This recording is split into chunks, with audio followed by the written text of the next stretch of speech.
The Constitution of India. Part 5, The Union.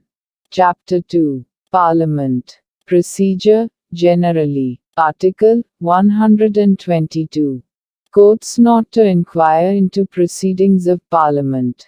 1. The validity of any proceedings in Parliament shall not be called in question, on the ground of any alleged irregularity of procedure. 2. No officer or member of Parliament, in whom powers are vested by or under this Constitution, for regulating procedure or the conduct of business, or for maintaining order, in Parliament, shall be subject to the jurisdiction of any court, in respect of the exercise by him of those powers.